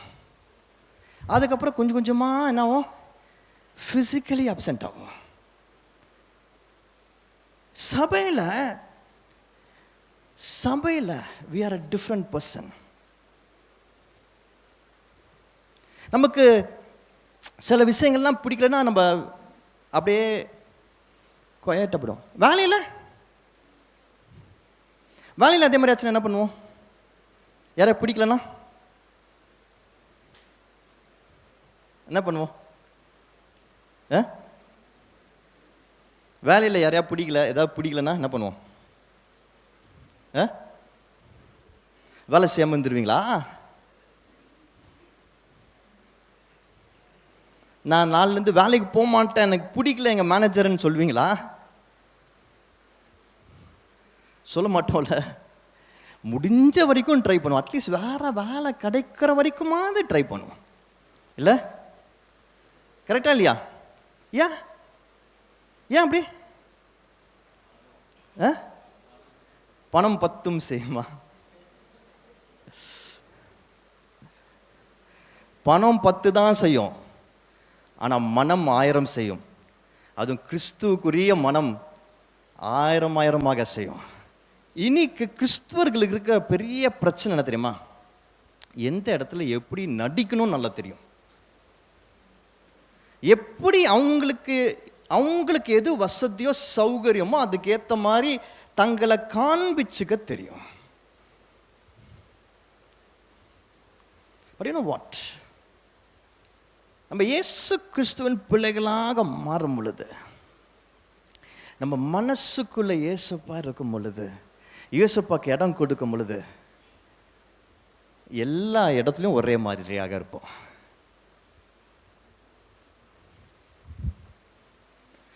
எல்லா இடத்துலையும் நம்மளோட வாழ்க்கை சாட்சியாக மாற வேண்டும். And what ever it is, யார் எப்படி இருந்தாலும் சரி, நம்ம சுற்றி என்ன நடந்தாலும் சரி, எப்படி இருந்தாலும் சரி, நமக்கென்று கர்த்தர் கொடுத்திருக்கிற அந்த பொறுப்பு, ரெஸ்பான்சிபிலிட்டி, கமிட்மெண்ட்டில் எப்பொழுதும் நம்ம பெஸ்ட்டாக இருப்போம், கன்சிஸ்டண்ட்டாக இருப்போம். ஏன்னா நமக்கு தெரியும் இது ஏசப்பா சார்ந்த விஷயம் என்று சொல்லி, என் வாழ்க்கை ஏசப்பா சார்ந்த விஷயம் என்று சொல்லி. ஆனால் ஏரோது மாதிரி மனிதர்கள் எப்படி இருப்பாங்கன்னா, அவங்களும் டேமேஜ் ஆகி சுற்றி இருக்கவங்களும் டேமேஜ் பண்ணுவாங்க. They destroy their own self and they destroy the people around. ஆனால் இயேசுப்பா நம்மளோட மனசுக்குள்ள வந்தார், இருக்கிறார் என்றால், அதை நம்ம எப்பொழுதும் உணர்ந்தோம் என்றால், நம்மளும் குரோவாகவும் நம்மளை சுற்றி இருக்கிறவங்களையும் குரோவாக செய்வோம். இந்த கிறிஸ்மஸ் அன்னைக்கு கர்த்தர் நம்மக்கிட்ட எதிர்பார்க்கிறது, இந்த சீசனில், இந்த வாரத்தில், ஒருவேளை நமக்குள்ள இப்படிப்பட்ட சில கோபங்களும் வெறுப்புகளும் பயங்களும் சில ஏரியாஸ் ஆஃப் மை லைஃப்பில் நான் ஏசப்பாவை விடாமல் இருக்கிறேன் என்றால், மொத்தமாக ஒப்பு கொடுக்குற டைமு, மொத்தமாக ஏசப்பா கிட்ட ஒப்பு கொடுக்கிறது. எல்லா ஏரியாஸ் ஆஃப் மை லைஃப்லையும் ஜீசஸை பார்க்க வேண்டும். அப்படிப்பட்ட ஒரு வாழ்க்கையை வாழ வேண்டும். கடைசியாக இந்த ரிலீஜியஸ் பீப்புள், பரிசுத்தவான்கள், இவங்களை பார்க்கும் பொழுது எனக்கு ரொம்ப ஆச்சரியமாக இருக்கு. அவங்களுக்கு எல்லாம் தெரியுது, சரியா தெரியுது, ஃபுல்லாக தெரியுது. ஆனால் அவங்க போய் பார்க்கல, ஏசப்பா பார்க்கல. ஏன் பார்க்கல? ஏன் போய் பார்க்கல? என்னவா இருக்கும்? அத்தனை நாட்கள் ஆச்சானா ஏன் போய் பார்க்கல? இவங்கெல்லாம் அந்த வேத வசனங்களை பாடமாக படிக்கிறவங்க. எப்படி? பாடமாக படிக்கிறவங்க. அதை ஒரு தகுதியாக படிக்கிறவங்க. அந்த ஒரு பர்டிகுலர் ஸ்டடி அவங்க முடிச்சிருந்தா தான் வேத பாதகராக இருக்க முடியும், சர்டிஃபிகேட் வாங்கியிருந்தா ப்ராபபிளி. ஒரு பர்டிகுலர் கோர்ஸ் ட்ரைனிங்லாம் முடிச்சிருந்தா தான் அவங்க வந்து ஹை ப்ரீஸ்டாக இருக்க முடியும் ஒரு வேளை. இல்லாட்டி இதை படித்து எனக்கு இவ்வளோ தெரியும்னு அந்த வேத வசனங்கள்லாம் ஒப்பிச்சாதான் ராஜா இப்படி இவங்களெலாம் கூப்பிடுவார், இவங்களை இந்த பொறுப்புக்கு வச்சிருப்பார். படிப்பில் வச்சிருக்கிறவங்க இதை, ஆனால் செயல்முறைப்படுத்தாதவங்க, அதில் நம்பிக்கை இல்லாதவங்க. இன்னொரு விதத்தில் நான் சொல்லணும்னா, இந்த மாதிரி பீப்புளை ரொம்ப ஒரு தங்களை ஒரு பரிசுத்தவங்க எல்லாம் தெரிஞ்சவங்களாம் நினச்சி ஒரு பெருமை வந்து மைண்டில் இட்டாகி கடைசியில் அந்த பெருமை என்ன தெரியுமா பண்ணோம், இவங்க படிக்கிற விஷயத்தோட இவங்க பெரிய ஆளுன்றத மாதிரி இவங்களுக்கு உணர்த்த ஆரம்பிச்சிடும். ஏன்னா இவங்க நிறைய படிச்சிருக்கிறாங்க, பைபிளை ஃபுல்லாக படிச்சிருக்கிறாங்க, பைபிளை பல முறை படிச்சிருக்கிறாங்க, மனப்பாடமாக வசனங்கள் நிறைய படிச்சிருக்கிறாங்க. இவ்வளோ படித்தவங்க அவங்களுக்கு என்ன ஒரு ஃபீலிங் இருக்கும்னா, அவங்க எப்போதும் என்னத்தை வெளிப்படுத்துவாங்கன்னா, நான் இவ்வளோ படிச்சிருக்கிறேன், எப்படி எனக்கு இவ்வளோ தெரியும், என்னால் இவ்வளோ சொல்ல முடியும் என்று சொல்லி இந்த பெருமை லைட்டாக வந்துடுது. பெருமை தான் அழிவுக்கு முதல் படி. The first step for fall is pride. அந்த பெருமை வந்துச்சு வச்சுக்கோங்க நம்மளுக்கு வாழ்க்கையில். நான் இதில் மட்டும் சொல்ல, எல்லா விஷயத்துலையும் சொல்கிறேன். ஏதாவது ஒரு விஷயத்தில் பெருமை நம்மளுக்கு வந்துடுச்சுன்னா இன்னும் கொஞ்ச நேரத்தில் கொஞ்சம் கண்ணை திறந்து வச்சுட்டு நீங்கள் அதுக்கப்புறம் நடக்கணும். ஏன்னா முன்னாடி ஏதோ ஒரு பள்ளம் இருக்குன்றதுல ஜாக்கிரதையாக இருக்கணும் நீங்கள், இல்லாட்டி ஏதாவது ஒரு மேடு இருக்குன்றதுல ஜாக்கிரதையாக இருக்கணும். ஏதாவது ஒரு விஷயத்தை குறித்து நம்ம ஆஹா செம்மலை நம்ம அப்படின்னு நினச்சோன்னா கொஞ்ச நேரத்தில் கொஞ்ச நாளில் கண்டிப்பாக ஒரு ஃபால் இருக்க போகுதுன்ற அர்த்தம். இந்த பெருமை இருந்தனால இவங்களால அதை ஃபாலோ பண்ண முடியல. பாருங்க, மனசு ஒட்டல. எப்பொழுதும் நம்ம ஒரு விஷயத்தை தேடும் பொழுது, அந்த விஷயத்தை நம்ம கற்றுக்கொள்ள கஷ்டப்படும் பொழுது, ஒரு விஷயத்தில் இன்னும் நான் நிறைய கற்றுக்கொள்ள வேண்டியது இருக்குன்ற நினைக்கும் பொழுது, அந்த விஷயத்து மேலே நமக்கு ரொம்ப ஆர்வம் இருக்கும், ரொம்ப பிடிப்பு இருக்கும். அந்த விஷயம் நம்மளோட வாழ்க்கையாக உயிராக மாறும். அது அந்த விஷயத்தை நல்லா படிச்சிட்டோன்னு சொல்லி நினைக்கிறோம் தெரியுமா? அப்போ அந்த விஷயத்து மேலே நமக்கு ஒரு லைட்டாக ஒரு தோய்வு வந்துடும். And we feel that we are above it. இந்த வேத பாடகர்களுக்கு எல்லாமே தெரிஞ்ச ஒரு நினைப்பு இருக்கு, ஆனால் அதை பின்பற்றுகிற எண்ணம் இல்லை. நான் போன வாரத்துக்கு முந்தின வாரம் இந்த இடத்துல சொன்னேன், முடிகிற போது சொன்னேன்.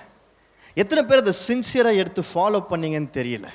ஆனால் நான் சொல்கிறேன், அதை நீங்கள் ஃபாலோ பண்ண ஆரம்பிச்சிருந்தீங்கன்னா நிச்சயமாக உங்கள் லைஃப்பில் ஒரு பெரிய டிரான்ஸ்ஃபர்மேஷன் பார்த்துருப்பீங்க. ஆனால் நம்ம ஃபாலோ பண்ணணும்னு நினச்சா கூட புயல் அடுத்த நாளே வந்துடுச்சு பாருங்க, நம்மளுக்கு லீவ் கொடுத்துருச்சு. ஆனால் நான் உங்களை என்கரேஜ் பண்ணுறேன், இந்த பைபிள் வசனங்கள் இஸ் so பவர்ஃபுல், பயங்கர பவர்ஃபுல், பயங்கர வல்லமையான விஷயம், பெரிய பொக்கிஷமான காரியங்கள், வெரி வெரி பவர்ஃபுல் காரியங்கள். இந்த வசனங்களை நீங்கள் உங்களுடைய அன்றாட வாழ்க்கையில் ஃபாலோ பண்ண ஆரம்பிச்சிங்கன்னா, ஃபாலோ என்ன சொல்கிறேன்னா ஃபாலோ பின்பற்ற ஆரம்பிச்சிங்கன்னா உங்கள் வாழ்க்கை மாறுறதை நீங்கள் பார்ப்பீங்க. எத்தனை பேர் நான் அந்த சண்டே சொன்னேன், ஒரு சின்ன புக்கு நோட்ஸில் நீங்கள் சந்திக்கிற அனுபவங்களுக்கு வசனத்தை அதில் கனெக்ட் பண்ணி அதை அப்ளை பண்ணுங்க அப்படின்னு சொன்னேன், அதை நோட் பண்ணுங்கன்னு சொன்னேன். எத்தனை பேர் பண்ணீங்க?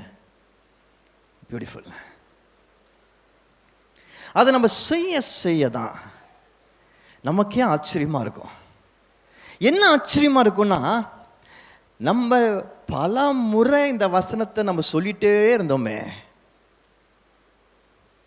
ஆனால் இந்த வசனத்தை நம்ம சொல்லிட்டு தான் இருந்திருக்கிறோம், நம்ம வாழ்க்கையில் ஃபாலோ பண்ணலையே அப்படின்னு சொல்லி ஆச்சரியமாக இருக்கும். ரெண்டாவது ஆச்சரியம் என்ன வரும்னா, நான் சொல்லிட்டு இருந்திருக்கிறேன், ஃபாலோ பண்ண ட்ரை பண்ணுறேன், அது எப்படி ஃபாலோ பண்ணுறதுன்னு தெரியலையே. நேற்று ஒரு இடத்துல ப்ரீச் பண்ண போயிருந்தேன்னு சொன்னேன் இல்லையா, அந்த இடத்துல நான் ப்ரீச் பண்ணும் பொழுது இந்த பாயிண்ட்டை டச் பண்ணேன். இந்த பாயிண்ட்டை டச் பண்ணும் பொழுது நம்ம சண்டே பண்ணோம் தெரியுமா, அதே மாதிரி ஒரு சின்ன ஆக்டிவிட்டி அவங்களுக்கு பண்ணேன். அப்போ அவங்களுக்கு நான் சொன்னேன், ஒரு எக்ஸாம்பிள் சொன்னேன். காலைல எழுந்துச்சு நீங்கள் வெளியே போகிறீங்க, காரில் போகிறீங்க இல்லாட்டி பைக்கில் போகிறீங்க. அப்போ எதிர்க்க ஒருத்தன் வரான், அவங்களை இடிக்கிற மாதிரி வர்றான், உங்களை டென்ஷன் பண்ணிடுறான். அப்போ என்ன பண்ணுவோம் நம்ம நார்மலாக அப்படின்னு கேட்டும்போது எல்லாரும் உண்மையாக சொன்னாங்க. நிறைய பேர் உண்மையாக சொன்னாங்க, என்ன பண்ணுவாங்கன்ற உண்மையாக சொன்னாங்க. நான் அப்போ கேட்டேன், ஸோ அதுக்கு ஒரு வசனம் சொல்லுங்கள் பார்க்கலாம் அப்படின்னேன். உடனே யோசிக்காமல் பின்னாடி இந்த ஒரு சகோதரி சொன்னாங்க, சங்கீதம் 91 என்று சொன்னாங்க. நான் உடனே கொஞ்ச நேரம் ஆடி போயிட்டேன். பா, எவ்வளோ பெரிய புதுசு, எனக்கு இதுனா இவ்வளோ நாள் தெரியலையே, எனக்கு இது ஒரு பெரிய பிரச்சனையாச்சு. ஆனால் இந்த பிரச்சனைக்கு இந்த வசனம் தான் தெரிஞ்சிருந்தா நான் எப்போ யூஸ் பண்ணியிருப்பேனே. உடனே ரொம்ப ஆர்வத்தில் அந்த சகோதரி கிட்ட, சங்கீதம் 91 எந்த வசனம் எப்படி அப்ளை பண்ணுவீங்கன்னா, உன் கால்கள் இடராதபடிக்கு தூதர்களுக்கு நான் கட்டளையிட்டு இருக்கிறேன். ஓகே சிஸ்டர், அது கரெக்டு, நல்ல விஷயந்தான். ஆனால் நீங்கள் வண்டியை ஒன்று சரியாக ஓட்டல, இல்லாட்டி அவன் சரியாக ஓட்டல, ஏதோ ஒரு பிரச்சனை ஆயிடுச்சு. அப்போ அவன் கோவப்படுத்துகிறான், நீங்களும் கோவம் மாறீங்க, அவங்கள திட்டுறான். அப்போ இந்த வசனத்தை எப்படி அப்ளை பண்ணுவீங்க அப்படின்னு கேட்டேன். உடனே அவங்க சொன்னாங்க, இல்லை அதுக்கு நான் சொல்ல வரல, நான் வண்டி ஓட்டும் போதெல்லாம் ஆரம்பிக்கும் போதெல்லாம் இதை சொல்லி ப்ரே பண்ணிவிட்டு ஆரம்பிப்பேன் அப்படின்னாங்க. நல்ல விஷயம், கண்டிப்பாக பண்ணணும். ஆண்டவர்கிட்ட ப்ரொடெக்ஷனுக்கு ஒப்பு கொடுத்துட்டு தான் நம்ம வண்டி ஓட்ட ஆரம்பிக்கணும். ஆனால் ஓட்ட ஆரம்பித்த பிறகு பிசாசு உங்களை சும்மா விட்டுருவானா, எங்கேயாவது வந்து உங்களை டெஸ்ட் பண்ணுவான். அப்போ என்ன பண்ணுவீங்க, தெரியல பிரதர் அப்படின்னு உட்காந்துட்டாங்க. ஆனால் அவங்கள பார்க்கும்பொழுது என்ன பார்க்குற மாதிரி தான் இருந்துச்சு. ஏன்னா எனக்கும் தெரியாது, எனக்கு தெரியாதுன்றனால வசனம் இல்லையா? இந்த சிச்சுவேஷனில் அப்ளை பண்ணுறதுக்கு வசனம் இருக்கா இல்லையா பைபிளில்?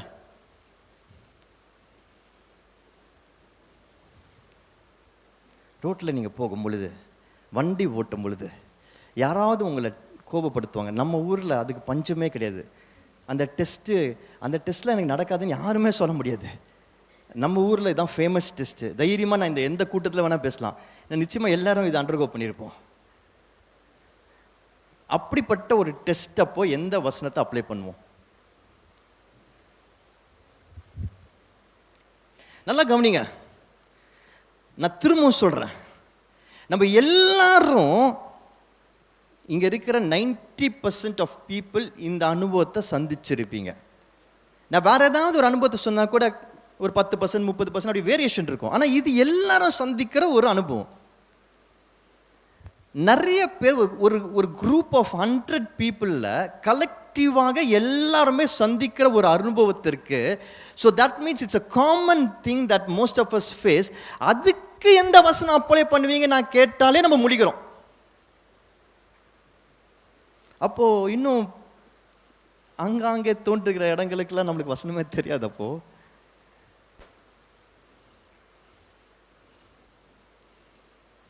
என்ன வசனம்?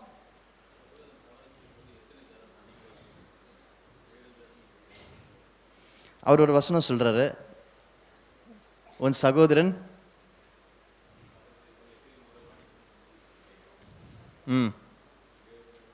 7 தரம் இல்லை, 7 × 70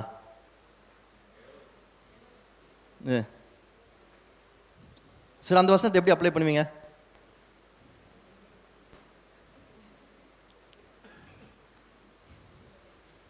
எப்படி அப்ளை பண்ணுவீங்க?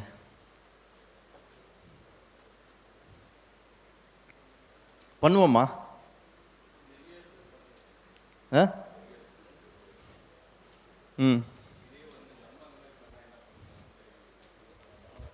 சரி, ஐயா இங்கே ஒரு நல்ல வசனத்தை சொன்னார், மன்னிக்கிறது. இந்த வசனத்தை சொல்லி மன்னிக்கணும், ஒருத்தன் தப்பு பண்ணிட்டாங்க மன்னிக்கணும் என்று சொல்லியிருக்கிறாரு. அதை அப்ளை பண்ணணும்னு சொல்லியிருக்கிறாரு. ஓகேயா? கரெக்டா இல்லையா? ஓகே, செகண்ட் ஸ்டெப்புக்குள்ளே போயிருக்கிறோம் இப்போ தான். ஓகே, ஆனால் நீங்கள் மன்னிக்கிறதுன்னு என்ன செய்வீங்க?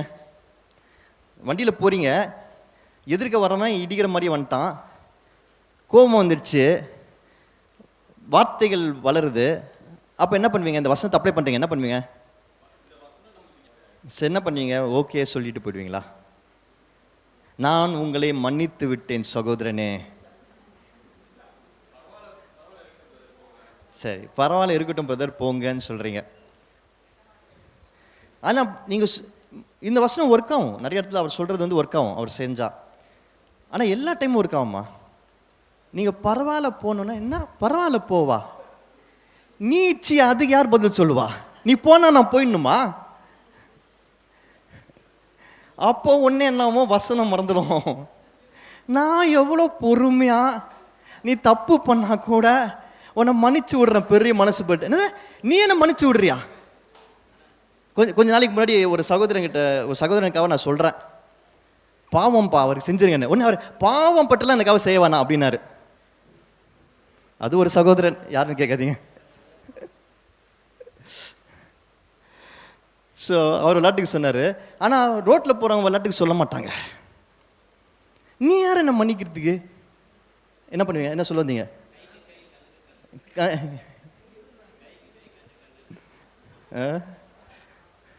அப்போ என்ன பண்ணுவீங்க சொல்லுங்க? அப்போ என்ன பண்ணுவீங்க? அதுக்கு வசனம் இருக்கா?